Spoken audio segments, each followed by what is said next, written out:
Okay, good morning, good afternoon, and good evening to everyone. Uh, Welcome, any new attendees. If you're new to the office hour session, welcome back. If you are a returning user, this session is for you. We provide you with fresh ideas, give you a better understanding, and try as much as possible to give you practical guidance with real use cases and better ways of using the platform and Now Intelligence. Our host today is David, who I think lost his internet connection while we were going. My name is Adam Stout. I'm the speaker for today, and we'll start off as well. And Thomas Davis is on to help us answer questions at the end. You all got here based off of the office hours link in the community, or somebody sent it to you. But if you do go to the analytics community for ServiceNow, you can register for this session if you haven't already. And you can find a list of what we're going to be talking about in the future, as well as all of the previous sessions, links to the recordings, the decks, a lot of the links that we reference in the session. There's also a YouTube playlist so that you can subscribe to, and if you do miss it, you'll get an announcement from YouTube when we post that recording.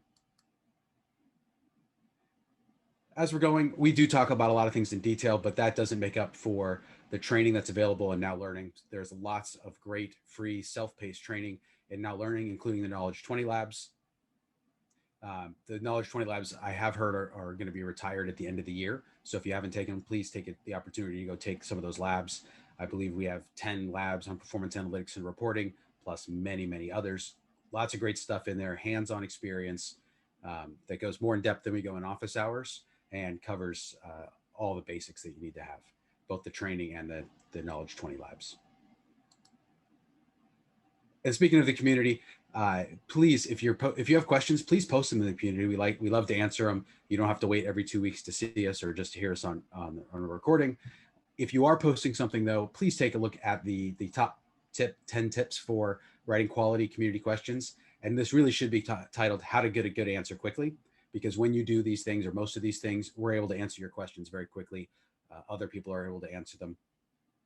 And it's just a great reminder to read through about how do I write a question so that I get my answer as quickly as possible. Okay, with that, I'm gonna switch decks, and we're gonna move over to the main presentation today about building smarter applications. Okay, so we are going to be talking about building smarter applications using analytics. And when I talk about performance analytics and analytics at ServiceNow, it comes down to one statement, and it's your job to look at stuff or to do stuff. And for me, when people ask me that, my answer is my job is to get stuff done. So I don't focus all the time on the cosmetics of every report and the pixel height of this line and the color of that one. It's important, but the end goal is to get work done. And that's where we focus. So today we're going to walk through not how you build the analytics, but how you use the analytics and what the analytics can do for you. My goal is that I never look at another report again. I want the workflow to be better. Our focus is always on the workflow. We look at reports, we use performance analytics, we use predictive intelligence to make the workflow better so that we don't have to touch everything, right? Let's just get it to do it right the first time and not have to worry about it. Okay, so the main focus of that is Flow Designer. So Flow Designer, we're going to talk a little bit about what Flow Designer is. It helps me build reusable blocks, and it's made up of 3 primary components, which are flows, which are an automated sequence of actions and triggers with a trigger. So a flow, by definition, has to have an event that fires it. That can be a schedule, that can be an incoming email, it can be a service catalog request, it can be a record change, but something fires it, and then we do a set of things. Flows, subflows are those set of things, and they have data inputs and outputs optionally. And often our flows will call those subflows. But the subflows and the flows, the only difference really is there a trigger or not? And then actions are where the meat is. The actions are things that we do. The reusable operations that make it simple for a no-code developer to do really powerful things. So let's get into a little bit more about why I want to use Flow Designer. So Flow Designer, it is those things, but overall, it allows me to consolidate my capabilities in the configuration. So rather than having scripts in different places, rather than having jobs all around and some logic in this business rule and in this script include, and you have to know where it is, I'm able to put all of that, define it all with the right metadata so that I can go to Flow Designer and I can see the things I want to do in an organized way. I know what I can do and I know where I can configure everything. So I don't have to go here to change this setting and go here to look at this API. I can just go to one place and build what I need to build and have an inventory of what was built. Really powerful that I can see what's going on.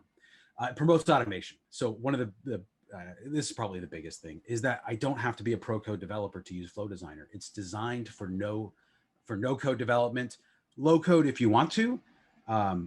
But once you have your components, it's no code. So I can really empower my business users to create workflows, to make things happen. And I don't have to have a developer build everything. We're gonna show some examples of this. I still will be using some pro code developers, people who know what they're doing, to build some of the actions. But once they are built, anybody I give access to can use them. So it's not a free for all. Anybody can do anything. There's absolutely still controls and roles and ACLs and security. But once I've given you access to do it, I will let you build what you need to build. Why we're doing it is because we're going to reduce costs. We'll walk through some of some examples where this happens. But when I'm using Flow Designer, all my capabilities are consolidated. I have everything documented on what's going on. It makes it much more upgrade safe. It reduces development time considerably. Once you have your actions, you're just filling in the blanks. And it's extendable. So to me, one of the things that I like and what we're going to talk about today, performance analytics doesn't out of the box have a spoke to call in Flow Designer. So in 2 days, I built a spoke, and we're going to talk about what you could extend into it. With analytics, there's a lot that you may want to have or not have, or what comes in. But what this allows me to do is to build some actions, build some reusable blocks, which then my power users can just leverage. And I know they're doing it the way I want them to do it. So lots of great advantages. How does it work? So let's go a little bit more into detail of that. So triggers. So these are the triggers that are available in Paris. I am showing Paris. Flow Designer absolutely gets better every release. It gets more efficient. You get more options in everything just all around. There is a huge investment in Flow Designer for us. This is Paris. There's a little bit less in Orlando. There'll be more in Quebec. So I can, again, trigger off of a record being inserted or created, updated, or created or updated. Dates, so schedules, all my normal schedule options I have. Also SLA tasks, inbound email, and the service catalog. You can also build it off of script actions, and script actions allow us to hook into events. So there is not a simple just application event trigger, but it's pretty simple to do it. And we will walk through the example of how I listen for an event and then kick off a flow. All of this is also accessible in code with an API, which is what we're actually going to put into the script action. So in addition to all the out of the box, just click on things, I have a very small template for a script action. And then from my script action, I can actually call it in any script. So if I wanted to initiate a flow from a business rule or from a UI action, absolutely doable as well. It's pretty simple. You get 99% of the benefits rather than just being Flow Designer, because you do have to know where it's called from, but all of the rest of the benefits that you get, the big automation, the configuration, the upgrade stuff, that all comes even if I'm calling it from a script. And what flows provide those reusable groups of actions. So here's an example of I'm in Flow Designer, and all I'm doing is saying I want to do this and then that. It can contain one action. It can be really simple.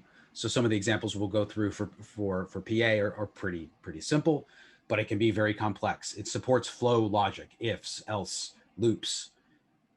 Again, all just click, drag, and drop. So really easy to configure for that no code development. It also, Flow Designer is the main hook into Integration Hub. So while we're going to be focusing on our we're going to be focusing in on what performance analytics can do and what ServiceNow does internally, you absolutely can connect into all the spokes that are out there. Flow Designer is part of the platform. Integration Hub, there are separate licensing considerations for Integration Hub if I want to connect to other systems, but there are more spokes that are built out all the time. So you can have your analytics in ServiceNow or create or insert or schedule, go to third-party systems and get data, do things in those systems and drive it back, all using the same interface. It is exactly the same. Whether I am sending a message to Slack, or I am looking at a PA score, or I'm updating a state on an incident, the exact same interface, the exact same experience. We handle all the complexity under the covers, which again is why it saves you cost, saves you time, makes upgrading easier because we just upgrade the component you're calling. And actions. So spokes are very, the spokes have to do with a tool or an area. The actions that I build do specific things that I want them to do and how I configure them. But what actions allow me to do, really the base components, they're just a smaller module. So this is where I'm going to create a task. Tasks gotta have a lot of special things. I'm going to wait, right? I'm going to wait for an hour before I want to do this. Or simple things like creating a record, deleting a record, looking up records. One of my favorite ones, because it's always a hassle for me in a code, is create or update a record. Upserting a record is just painful amount of code for what we're doing. I can't just do a replace in SQL, but here I can just do create or update record. If it's there, update it. Otherwise, replace it. You mark what uniqueness is. I think this is an upsert. This is my upsert screenshot next to it. Really simple things. And then also the things you want to do, like ask for approval, email, send an SMS. They're just components. So it's just going to, when this happens, I want to send an email. Really simple. And one of the most powerful things in here is script. With script, you can have it do anything. And that's what we're gonna use today. We're gonna walk through some of those examples. I use scripts, and what it allows me to do is, as a pro code developer, I can go, this is the logic I want to use. I'm going to write it one time, define an action, define the inputs and outputs, and now my no code developers can do it. And I'm sure they're doing it right. And I think we'll go through an example of one of those ways that always worries me, but with as an action, I am not worried. And I think I saw a hand go up. If you want to post the question in community, or sorry, community in the Q&A, I will try to address it as we're going. But moving on, so we have the actions. So we had the triggers, the flows, the actions that build upon each other and use what's going on. And now let's talk about analytics, right? So that's the basics of Flow Designer. I'll have some links at the end. There is a 12-hour class in Now Learning on it. Developer has something similar to that. It goes a little bit more detail, more in depth into developing for Flow Designer, developing the actions. So we took 12 hours of training and I put it into 3 slides. So you may have more questions about it. There is a lot more out there for you, but let's get into PA specifically and reporting. So as I'm using analytics, what am I going to do? What does it mean to put analytics into the platform and use it? So the first example, and this already came up in one of the questions, is events. So performance analytics drops a lot of events. When things happen, we drop an event into the event queue to get processed, which is great because as jobs are running, I just want to say when you can do this. So most of the time events process in a few seconds, but if your system is really busy, it will do the work when it's able to do the work. It's not going to lock up your transactions if you're calling events in a business rule or what needs to happen.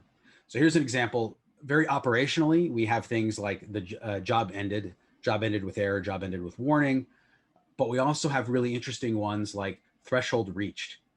So as the job is running that's processing thresholds every day, when we reach it, we drop an event and say this threshold was reached. Now, what happens most of the time is that sends a notification, right? I get my email. Nice. But we can do so much more. By listening for these events, we can create a script action and then we can fire workflows to do work. Why do we want to just find something that happens? Why, we don't want to just look at a report. I don't want to look at a report every day looking for things, right? So I use targets and thresholds. So now I get an email that said this happened. But if I know when this happens, I'm going to take this action. We now have a use case for Flow Designer. So a couple of ones that have come up are daisy chaining jobs. So this job finished and then I want to run that job. I don't want to just say this is going to run at 1:15, and this is going to run at 1:30, and hope that it takes less than 15 minutes. But what goes on with this, I can say when PA runs, then run this job, and that might be daisy chaining PA jobs, but it might be something else. It might be sending a report, or maybe I have to prepare the data. So when the data is then prepared, I'm going to fire a performance analytics job. I don't need to wait, right, and hope that data loaded. I can daisy chain the different jobs together. Create an incident when a job errors. So again, today I have to go, or out of the box, I have to go look at my jobs every day and see what errored. The admin console helps me with that. That's great, very super helpful. But there's more to it, right? Why not just create an incident? Why not send a message on Slack? The job errored. Alert my PA admins on Slack that they need to go do something. And then, as we talked about with thresholds, do some work when a threshold is met, right? There's something that's going on. When a target is met or is predicted to be reached, send a message on Slack. Do something. And then you get into some more advanced things, like maybe I want to update targets, right? Once this job is collected, once this is done, then I'm going to update my targets and adjust them, right? I've closed out my quarter, and now I'm going to set my targets for the next quarter. A question did come in is, what is Slack? Whether it's just messaging, so Slack or MS Teams, Jabber, whatever the messaging is, that I just want to push out that information to the right people at the right time. It doesn't just have to be an email. Okay, so that's responding. Something analytics did something, and now I want to do other work based on that. Again, really powerful. Then I want to change my workflows. I want to make my workflows smarter. So why not, when I have a business rule, when I have a workflow that's going on, maybe I want to take into account how many incidents does this are unassigned in a queue. Every time an incident comes in, I can have my workflow look at it and say, well, how many incidents are in the queue for this team, right? And I very well might have an SLA, an assignment SLA. That's great, but I can, maybe more to go, well, look, if there's 10 unassigned incidents for this team sitting in, I need to send out an alert, right? If that's happening, send a message on Slack to say, hey guys, let's take care of this. Be smarter, right? As a manager, what am I going to do? There's too much in the queue. There's too much not happening. So let's escalate. Can we automate? Do we load balance better? Do we transition? I don't know, right? But you do. And that's why, and our process owners do. So I want to allow my process owners to define that and not make them do the same thing, right? If I see this, then I do that. But if it's this, then I do this. Let's just make it a flow. Have it do it for me. One of the best examples I've heard, and this came from a customer on how they want to do this. They wanted to have a credit score for changes. So we build an index indicator, a formula indicator that's an index score. So it looks at the number of changes submitted in the last 30 days, the number of failed changes in the last 6 months, the number of P1 incidents this team has had. Whatever makes sense to me to go, how much do I trust this team to perform this change? What level is that change?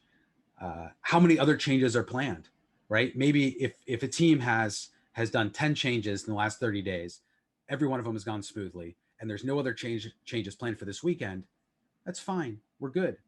It's approved. But if this team has done the 10 and they've gone fine, but there's 5 other changes, maybe I need first level approval. And if 50% of the changes from this team get backed out and there's 10 other things going on, then I need 3 levels of approval for them to be able to do it this weekend. Using the analytics, using the things that I'm going to look at, we can then change the approval process, right? We can suggest some other time to do something really, really powerful, where I'm looking at PA scores. I'm looking at aggregates, right? How many changes are open? 1's okay, 5's too many, right? Again, I can put all of that logic and all of that flow into my flow designer so that we're being really smart about what's going on, not asking for extra approvals, but not missing things that we know we want to do something. And a really powerful feature of PA is the snapshots, right? The records. What were the records then? What were the P1s last week? What were the projects that were read last week and the week before and the week before? Well, that's all stored in the database. There's an API to get into it that you got to know about. But why? Why not just build an action that compares the history of those snapshots? So the use case I have for this is that I'm going to submit my status report. I submit my status report, and my manager needs to approve it before it goes to the customer. Well, I look at the snapshot. If it's red, if it's green, it can go to the customer. If it's yellow or red, the manager has to approve it before it goes to the customer.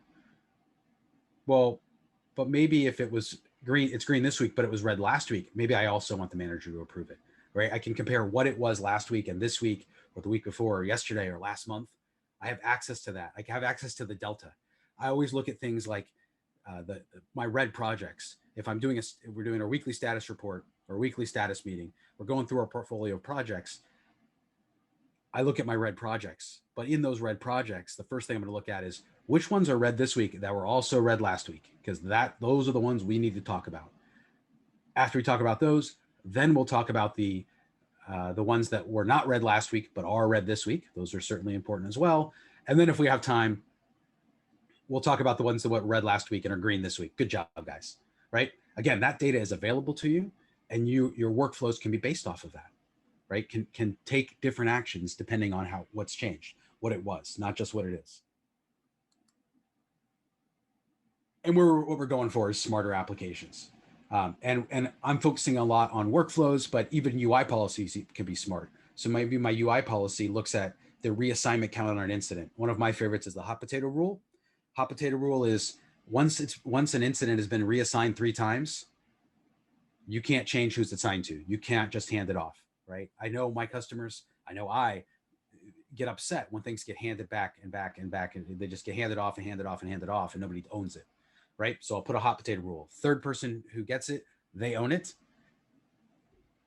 and their manager can change it, right? But you can't just simply hand things off. Not appropriate in all situations, of course, but we can be smart about it. What about configuring analytics for me, right? So not just being smarter, but just making my life easier. I like easy. So a new group gets created. Well, thresholds need to be set per element. So why not put into my group creation process a flow that just automatically sets a threshold for a manager? When a manager changes, go update their thresholds. I have a threshold that says, give me when my incident backlog is greater than 10, send me an alert. As long as it's less than 10, I'm okay. But any day it's greater than 10, let me know. And that's for this team. Well, I changed teams. I don't care anymore, right? So we can automate that. We can change the thresholds. We can change the targets when we know things happen, right? I just need to set this up. Why just automate it to automatically request it? Why not just do it? And we get into some more advanced things. These are things that I've heard people on this call ask me about. Sending reports only to impacted managers. Well, my flow can go find out which managers are over this threshold, which managers are in the breached SLAs today, and then send them reports, right? Send them messages, not a burst to every manager about the 10 managers that have issues, but just email the 10. Maybe they're managers, I don't know, but be really smart about who gets what. Schedule a report for a user, right? It's just creating a record somewhere. So I can schedule it for you. That is tied into the sending reports. Identify users who haven't viewed a specific dashboard. And maybe if you haven't viewed a dashboard, I'll send you an email with a summary. But if you viewed it, I don't need to email you because I know you've seen it in the last 8 hours. I don't need to pester you with emails or text messages. We can, again, be smart about it. Email that report if you've looked at it. If you looked at it yesterday, you're fine. But if you haven't, then we're going to just send it to you, right? Because I know I need you to see it. Maybe I'll send a mobile alert to your phone. And then you get into, again, more advanced things like require approval for target changes in the current period. So if I'm a target admin, I'm going to be able to bypass this, but maybe my managers, they can set their targets for Q1, but for Q4, if you're changing a target, I'll have you put in a service catalog item, which requires approval. But if you want to change it for Q1, Q2, it'll just go through automatically. But if you want to change it for this quarter, I need to have managers approval to change those targets because those are our targets. And we have that nice log of what's going on. And once from my phone, I get a request, David wants to change this target for this quarter. I click OK, and we're done. Okay, so I've talked a lot about it. Hopefully there's some excitement like this is great. And now, well, what do we do? So I'm going to go through a couple slides to highlight how this works, how you build it, how you use it. And then we're going to go through a live demo, which is always exciting. And I'm hoping my internet doesn't go out during that. So first of all, what happens is I create a spoke. A spoke is part of an application. It's in an application. So I'm going to go to Studio. I'm going to create a new application.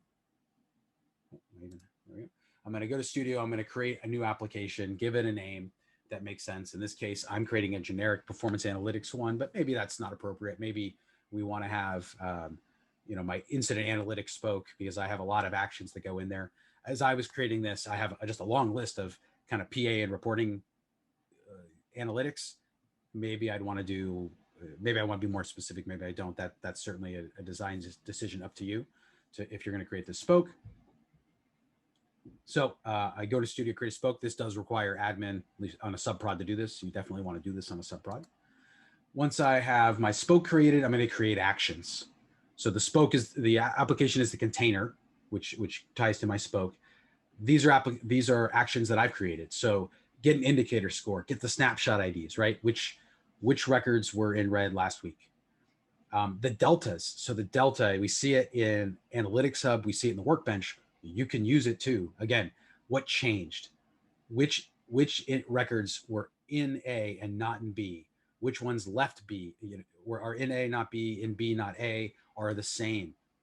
Simply, you'll just get an array back of those sys IDs, and then you can do with it whatever you want to do with it. Get an aggregate. So again, how many open changes are there for this plan for this weekend?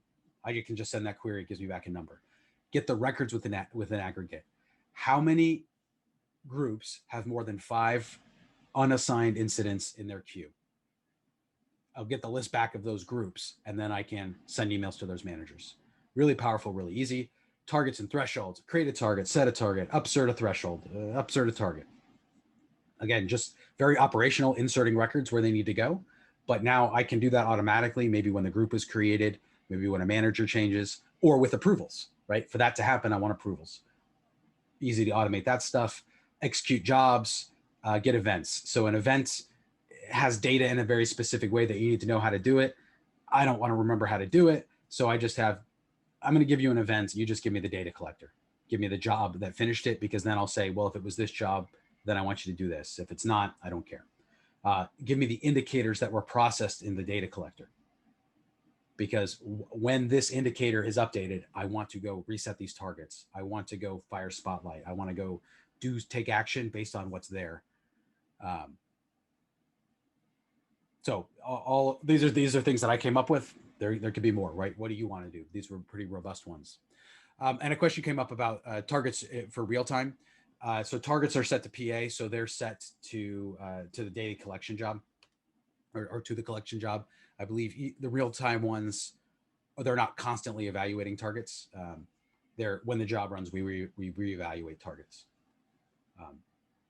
Yeah, and then again, they drop an event. So I have my target setting, but I can also have this target was met. Now do what? The target is forecasted to be met on this date. Take action, right? Whether I'm creating a record, whether I'm sending a notification, whether I am interacting with a third-party system, that's your business, your process owner, but you have access to do all of those things. Okay. And here's an example. This is the reason I built it, why I got into this. So I wanted to call PA scorecard because I just simply wanted to know what the score was. In my flow, I wanted to know what this score was. I already calculated it. I don't want to recalculate it. I just want to know what was the latest score. So I call PA scorecard. It's a simple-ish API, accessible, easy to call. When I counted yesterday, there were 27 different parameters that you can send to PA scorecard, and then you will get back different things. The format might be different. What you're getting might be different. Different options on what information is included or not included. Well, all I want to get is the score. This is how I want to do it. I'm able to set that once. There's a lot of information on how you call this API, whether you're calling it via REST or via JavaScript. But what I was able to do was to change it. So instead of knowing you need to include these parameters and this is what you want to set them to, and this is how you do this, and here's how you process the JSON that comes back, all I have is, for this indicator, give me the most recent score. Optionally, I can send it a date. It's optional. If I want to say I want the date from the first, I just, in my flow, I need to have what was on the first. I give it the date. And if not, I just simply go this one. And now I have that score to be used in the rest of my flows. Whether I'm going to change my approvals or I'm going to send my notifications, whatever that is, I just have it. That's all I need to do. All my no code developer needs to know is get indicator score, this UUID. UUID is a bit confusing. So we made it not confusing. And I have build UUID where it just asks you questions, right? What indicator do you want? What's the breakdown? What's the element? What time series? You fill in the blanks, and I'll create the UUID, which I can just pass into get score ID. Very simple, very straightforward, and I now can use this without having to understand everything that I'm seeing here. This may not be much for a pro code developer, but it's certainly more than my low code developer wants to look at. And then in action, what do we actually do? So again, my low code developer just needs to get the UUID, which I'll help with. So I've defined the inputs. I want UUID and date. Then I have the logic, that script that I had that we put in there. I'm able to put that code into my action. And then I say, this is the output that we're going to get. In this case, it's only one variable. It might be multi-variable. And then I have UUID. I can get those from anything that precedes it. And my outputs, I have for everything that succeeds it, I can use those outputs. And the action has just two inputs, one output. Everything in the middle is black box. Nobody has to know what's going on.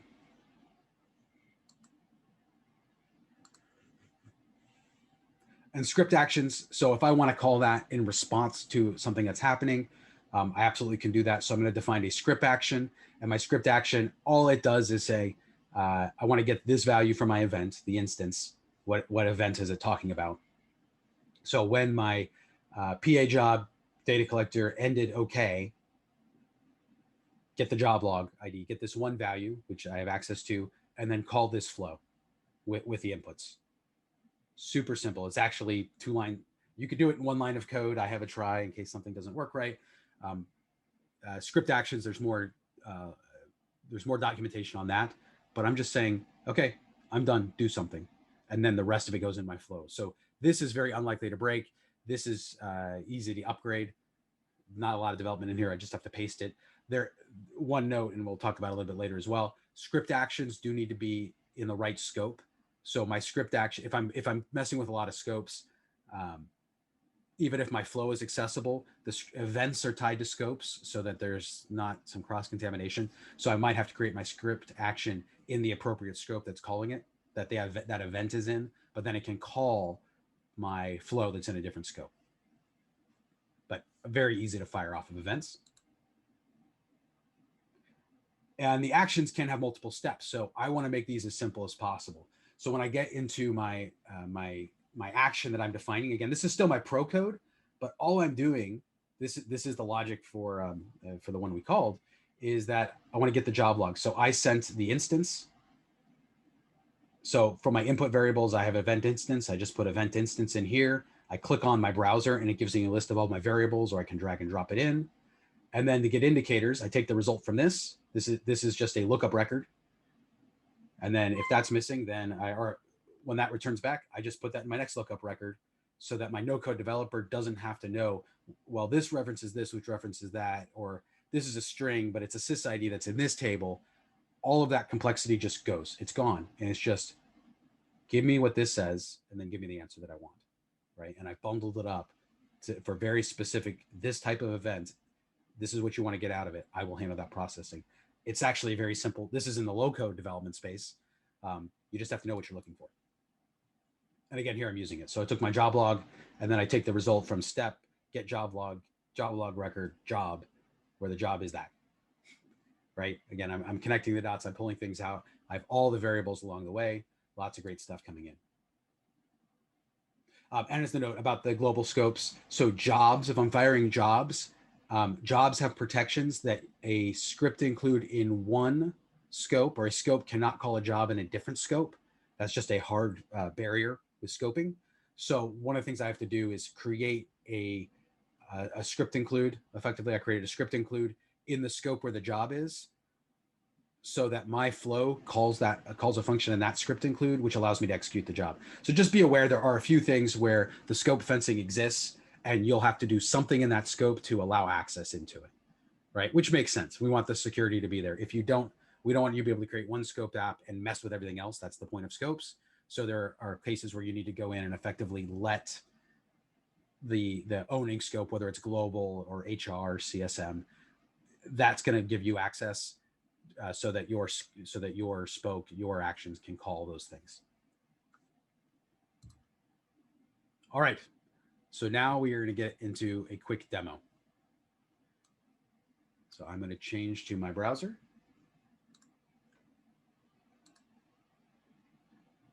Again, if you have any questions, feel free to put them in.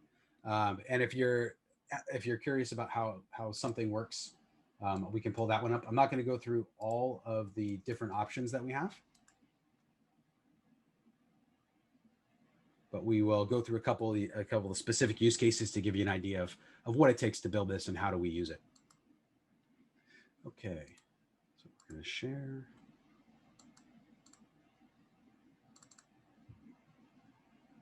And if somebody can confirm for me that we're seeing my flow designer.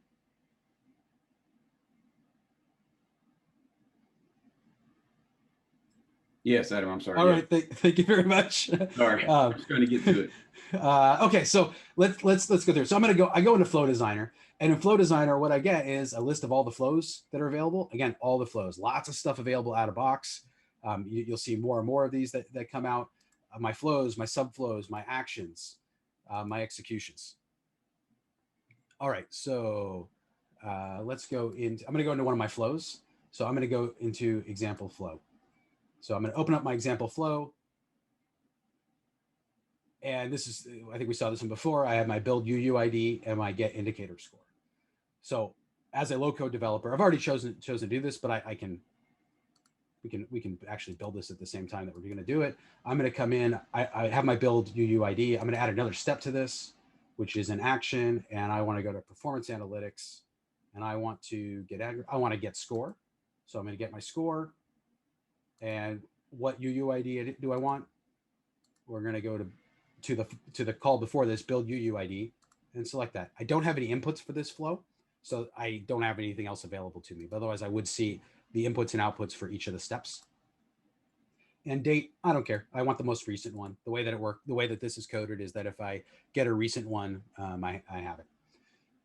And test it. So one of the great things about this is, does this work? And sorry, I will, as I bring this up, I have put in that this is the UUID I want to get. I could make these inputs, but the simple thing is I want the number of open incidents with problems for the assignment group, and this is the element. This is the assignment group. And if I come around, I'm going to test this. So I don't have any inputs. I'm just going to run test. It will run. And now I can view the execution. Oh no, it doesn't work. So let's see what's going on. So my build UUID, I get an error in there. I don't actually know what that means, but as I'm looking through here, it's giving me everything that came in, the values that were passed to it. And then I got an error and there's no output. And then get indicator score was not run because the first step before it errored out.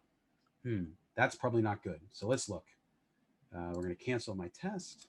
We're going to come in here. So let's go to an action.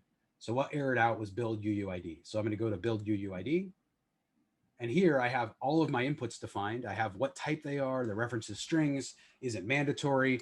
I can put in a hint about it. I can put in a reference qualifier. Lots of great things to put in here to make this really easy to understand and again, document. My variables, I can dot walk in my variables, right? So not just it's a sys ID, a string of it, but I can get to the indicator, contributor, all that stuff is available in here. This Flow Designer is certainly built on ServiceNow for ServiceNow. It understands ServiceNow. I'm going to go to my assemble UUID script. So the standard script, you can name things. Again, your metadata helps. And if I look at the script, in this case, I'm calling a script include that has most of my logic. Maybe I should put that in here. Maybe I should leave it. It's up to you. But I'm guessing a typo here on purpose. That's probably my error. So I'm going to remove typo here on purpose. And I should test this. I'm pretty sure that if I remove typo here, that this is going to work. So I'm going to save it. And not only am I going to save it, I'm going to publish it. So this is the one that gets used. And what I'm trying to show here is that that code is just here. So every single place that calls this, that called this before was broken. And now I fixed it. And it's fixed in every single place. So as I'm using Flow Designer, I might have 100 flows that call this action. And if I need to change the actions logic, I just change the actions logic. And all of those 100 flows, every place it's being called is now upgraded, right? It's all calling what's going on. So now I'm going to go back. We'll look here. So my output is take the example of assemble UUID, and I got you have UUID. Because this is just a one-step thing, it's pretty simple. If I had multiple steps, you're defining what goes where and what do I want to get back. And your outputs can have 5 outputs and 5 variables, and they could come from different steps. But I'm going to go back to my example flow. We're going to click test. I'm going to run the test. And if there were inputs that were required, it would prompt me for which inputs I want to have. And we'll go look at that flow. And now what we see in my flow is that this completed how long every action took. I can see my build UUID. So my inputs, I see my outputs that come through. I go to my indicator score. This is what was sent to this step, and the runtime value is 7. If I come back, I'm actually going to go into my action, my get score. So on my actions, and we're going to go to get indicator score. So here again, I have my inputs defined. I have the logic that I'm trying to call that I want to have. Let's say in Rome, we have a new parameter to do something or something I need to do. Again, I can just change it here. And now every place where somebody just wants to get a score, I'm going to give you this indicator. You give me the score. It's handled. I can upgrade it in one place. Everybody gets it. So I'm going to come in here. Let's say I did make a change. I want to test it. So when I test it, it says, what UUID do you want to have? And I'm going to go to my cheat sheet because I do not have every UUID memorized. And I'm going to put in my indicator, which is my UUID, run test. And I got my value of 61. That's good. I want to test something else. So now I'm going to change my UUID, run my test. I can see what was passed was longer, and we went from 61 to 7, and I have that here. I can even see the differences, right? Every execution detail is run here. When it took, what happened, you can, I could have clicked on here just to open the action. Super powerful, is easy to debug for what debugging is, but you can see what's going on. Okay. And so I wanted to get to one more a little bit more complex flow. So I'm going to go back to my flows, and I'm going to go to my subflows. So one that doesn't have a trigger, my daisy chain job. So this was asked about before. So I'm going to bring up a real flow.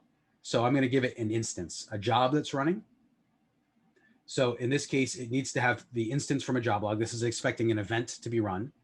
This is run my PPM job after my incident job.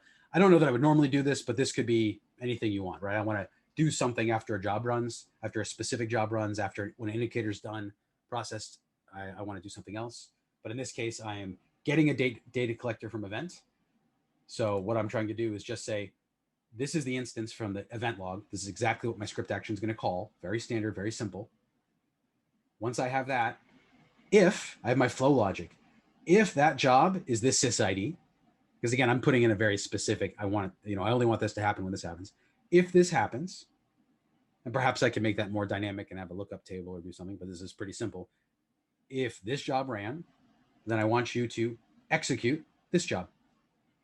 All we want to have. So if I come in, I am going to go into my job logs. This is the one we want to have. So I am going to go, we're going to go to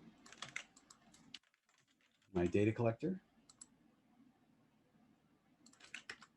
So I'm going to go to my data collector. This is currently inactive, so we're going to run it. So I'm going to execute now on my job.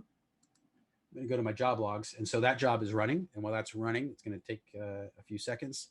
I'm going to quickly look at the questions. So we have a couple of PA questions. The reusable aspects only involve around actions.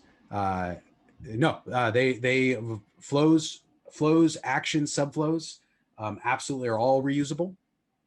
And they all take parameters, so you can do what you want to have. My flows, since they're trigger based, they're generally going to be more specific, but it depends how you write it and what happens. It's somewhat like, I think of it as like a business rule, right? When this is updated, do something. And you can have multiple things that go on. That's certainly fine. Subflows are just collecting my actions. I actually expect to have, more subflows, because that's where I'm putting in, if this happens, I want to have my approval. And then my actions are just those really small Lego blocks, right? That are just saying, again, send an email, run a job. But that's to my real, like my process owners, that might still be a little too low level. So I do expect that I'll be making subflows, a lot of subflows as well, that can be called then in the flows that make sense. Okay, so let's see if we are done here. I'm going to refresh this. Yep, and what happened is this job ran, it dropped an event, which we actually can. So it dropped an event, which called a script action, which fired my flow. So if I go look at my job events, we're going to see that I had job ended okay at 9:50, and then it ran this one. This one didn't fire itself again because it's specifically looking to understand what's going on. And if you haven't seen an event, just to see what it looks like, this is what you get. It's not the most intuitive, right? But I do have the instance, which from this event is a job log. So the flow understands, I'm going to give you a job log. From there, I want you to figure out what job ran. This is not a reference, it's just a string. So that's what makes it, you can't just do this in a simple query, right? I have to have some logic behind it. I know what to do. I make it an action. I make it easy. I also have the user ID, so maybe I can alert the user, if that made sense, right? Or their manager or their department or whatever needs to happen, it's all there. And if I go back to Flow Designer, again, one of the things I really like, we have these execution details for my tests. It's not just for tests. So if I go into here and go into executions, we're going to see I just ran this job. So this flow actually does run twice, but because I have that if, even though it ran, it exited out. So I can go into this flow, this execution, and I can see that this was called good. I got the event, it evaluated true, and it ran. If I go to the second time it ran for the second job that finished, it ran, that's good. I get into my my event. I got the event, that was fine, but then it evaluated to false, so I didn't run that. Again, all documented, all captured. I can see what's going on. I can debug. It just gives me a lot of power to understand what's going on, why is it going on, and particularly as you're rolling things out, maybe things don't always go your way. Maybe there's a case you didn't handle. Well, if it didn't do what you expected it to do, you can go find out why, and you can fix it. Super powerful, easy.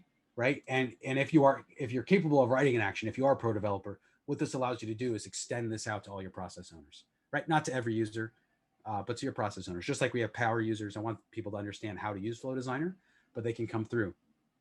It can be in a scope.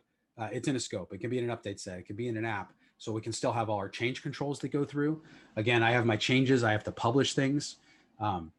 Incredibly powerful, incredibly easy to use, and it really lets you use everything that PA has to get the people out of it, to take out that extra time for those simple things, right? If I know I'm going to approve it, I know if this happens, I want extra approvals.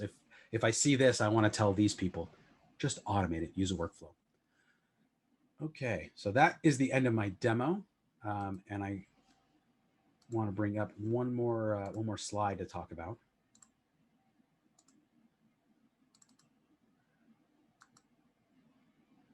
So what else can we do, right? So I had the list of actions that I had in there. We saw a couple, just a handful in the demo. But what else could I do? Well, I can schedule a report. I could generate an image for a chart, execute spotlight job.